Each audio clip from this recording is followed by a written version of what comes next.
Alright, what's going on everybody? Welcome back to another video here on the channel, and today we're going to be taking a look at a pretty recent big viral news story where a rapper from Michigan is now in this big multi-million-dollar lawsuit with the company Lyft over being quote-unquote discriminated against. So basically, this rapper is, let's just say plus size. I think that's the kindest way this can be put, right? And by plus size, I mean literally like 400 to 600 pounds. I've seen varying estimates on the weight here. Some people are saying she is 490 pounds. Some people say that she is pushing closer to 600. Unfortunately, I don't know. I'm not really like a visual weight inspector, I guess, but I don't think you have to be a visual weight inspector to kind of realize what's going on here, right? So this video has been going viral around social media since the news broke. This is a rapper by the name Dank Demoss, okay? And I guess she was going to a cousin's party for the Detroit Lions playoff game recently, and so she decided she was going to get a Lyft, and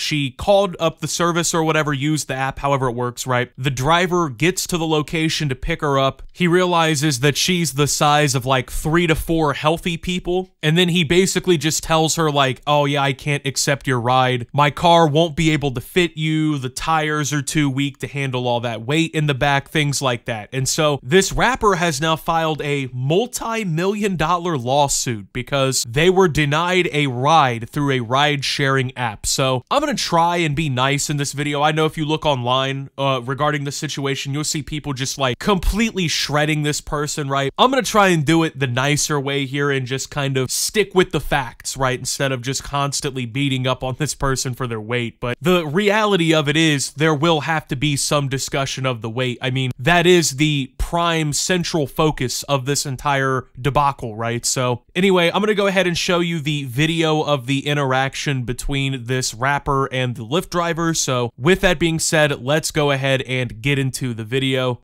What? Yeah, I'm sorry. What? For what? What you saying? Yeah, I got no space in my car is small. I can fit in this car. But believe me, you can. Yes, I can. Believe me. So, I'm sorry. What I'm gonna do about my money? I'm gonna cancel you. You're not gonna be charged. So you telling me I can't get in the Lyft because I can't fit in your car? Yeah, you need to order a bigger car. What makes you think I can't fit in the car? Yeah, I'm sorry. What makes you think I can't fit in this car? Because the car is small in the back. My best friend has a Benz that's newer than this that I can fit in. That's the same size. Yeah, I'm sorry, I can't. So you really telling me I'm too big to get in your car, so I gotta order another Lyft? Yeah. And to be more specific with you, I got very tired tires. What I got to do with your tires? Yeah, and you have no space. How you know I don't have no space? Yeah, I got no space in the back. Believe me. How do you know I don't have no space? Because I've tried before. Huh? Because I've been in this situation. So every big person you turn down because they can't fit in your car? Yeah, because they need to order the Uber XL it's called. No, I don't never have to order an Uber XL. Then I'm really sorry. What's your name?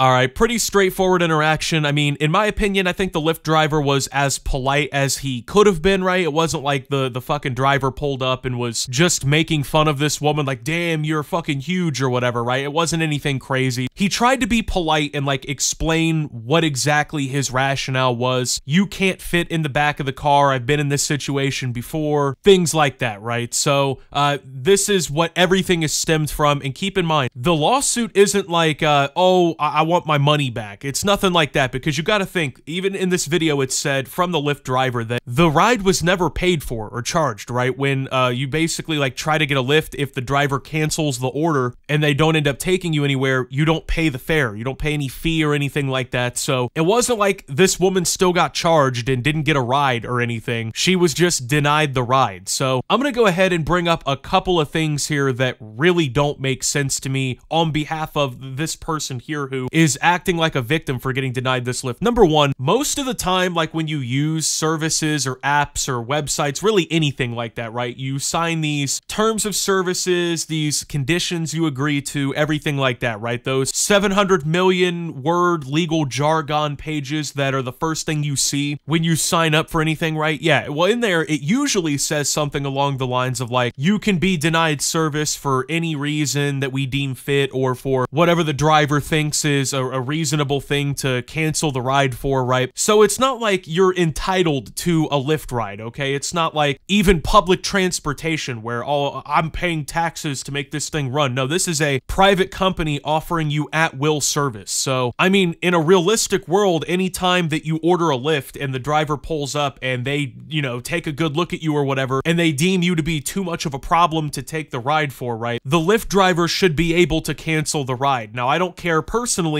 if they think that you smell like fucking wet dog, if you just, you know, they don't like your shirt that day. It really shouldn't matter. I think that if a Lyft driver is going to put their car on the line, the car that they pay to maintain, they pay to put fuel into, it's their property, right? They should have the right to deny you a ride for whatever reason. But apparently here, Dank Demoss doesn't view it that way. So she tries to make the argument too, oh, well, my friend has a Mercedes-Benz that I can fit down into, and it's way lower than this. Now, I'm just gonna go ahead and raise the question here. If that were the case and you have a friend with a fucking Benz that you can apparently fit into no problem, which I'm gonna go ahead and press X to doubt here, but if that were the case, why are you ordering Lyfts around town? I mean, you're a fucking rapper and whatnot, right? Why are you not riding in the nice, cool, luxurious Benz with your friends instead of ordering, you know, some Kia Sedona to take you to the party, right? So honestly, sounds like bullshit to me. I mean, if you've ever seen a Benz, I'm gonna assume this woman is not just like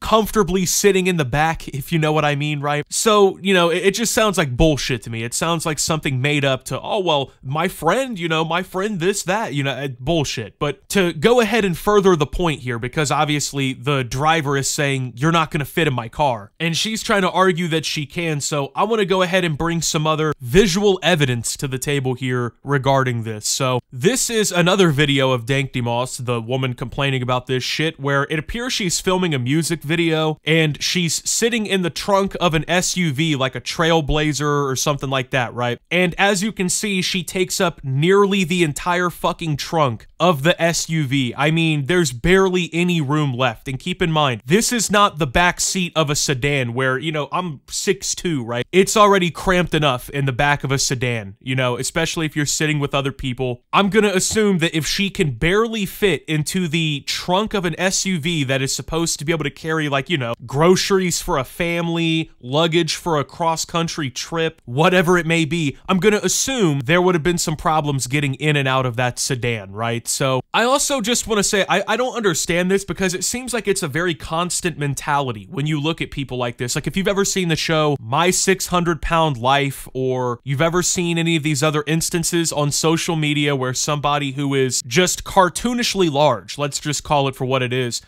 has any sort of humbling experience regarding that, right? They always act so entitled, they act like victims. It's a very weird complex to me, because I don't know if they think that I'm too stupid to realize, like, what amount of caloric intake it actually takes to maintain a size this big, but it's not, let's be honest, it's not like this woman is eating fucking salads for lunch every day, fish and rice for dinner, you know what I mean, hitting the gym twice a day. That's not what's going on here. And I'm not even trying to shit on fat people in general, because there's so many fat people who, they just accept the fact that they're fat. They're like, well, my lifestyle's not great, or maybe I have this genetic condition, whatever, right? There's not genetic conditions that are leading to you being this big 99.9% of the time. 99.9% of the time, this is a person who is going to sit down, they're going to eat 5,000 calories in one sitting, they're like actually going to gorge on a ridiculous, inhumane amount of food, right? And they actively do this. They don't give a fuck about their own health. They don't care about themselves. They don't care about prolonging their lives for their families. They don't care about any of this shit until it comes time to face the music for it, right? When they're eating 7,000 calories worth of fast food in the car, they don't really seem to give a shit about the consequences. But then when other people decide to not weigh the burden of responsibility for them and their